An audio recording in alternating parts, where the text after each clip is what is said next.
hello everyone অহাকালি ঘোষণা কৰিব নেকি হায়াৰ সেকেন্ডাৰী ৰিজাল্ট যেহেতু মোক বহুতে মেসেজ কৰি আছিল সেই কাৰণে ভিডিওটো বনোৱা হৈছে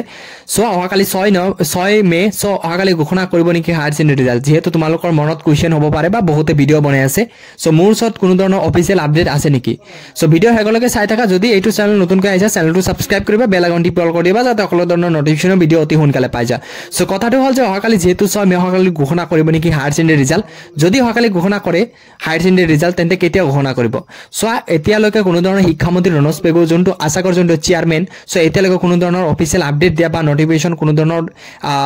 আপলোড কৰা নাই সো অহাকালি কেতিয়াও ঘোষণা নকৰে হায়াৰ সেকেন্ডাৰী ৰিজাল্ট আৰু যদি ঘোষণা কৰে তোমালোকে অতি শীঘ্ৰে তোমালোকে আপডেট পাবা বা যোনটো টুইট একাউন্ট হয় বা ফেসবুক তোমালোকে অতি শীঘ্ৰে আপডেটটো বা নটিফিকেশন তোমালোকে পাই যাবা বা এইটো চেনেলৰ জৰিয়তে তোমালোকে পাই যাবা সো অহাকালি কেতিয়াও সম্ভৱ নহয় বা যদিয়ে দিয়ে মানে 50% চান্স আছে ৰিজাল্ট দিয়াটো কাৰণ যেহেতু 7 তাৰিখত ইলেকশন আছে সো ইলেকশনৰ আগদিনা কেতিয়াও সম্ভৱ নহয় যে ৰিজাল্ট দিয়াটো সো তোমালোকৰ ৰিজাল্টটো 8 তাৰিখৰ পিছতে ঘোষণা কৰিবা আকৌ 9 তাৰিখত কিবা বন্ধ আছে যদি 8 তাৰিখত ঘোষণা কৰে হায়াৰ সেকেন্ডাৰী ৰিজাল্ট তেন্তে অতি শীঘ্ৰে তোমালোকে এইটো চেনেলৰ জৰিয়তে আপডেট পাবা আৰু যদি 8 তাৰিখত নকৰে তেন্তে তোমালোকৰ 10 তাৰিখত কনফাৰ্ম সো 10 তাৰিখত ৰিজাল্ট পোৱাটো কনফাৰ্ম যে 10 তাৰিখত তোমালোকৰ ৰিজাল্টটো কনফাৰ্ম হৈ যাব কিন্তু যদি অহাকালি ঘোষণা কৰে তেন্তে অতি শীঘ্ৰে তোমালোকে এইটো চেনেলৰ জৰিয়তে তোমালোকে আপডেট পাই যাবা নটিফিকেশনৰ আপডেট পাই যাবা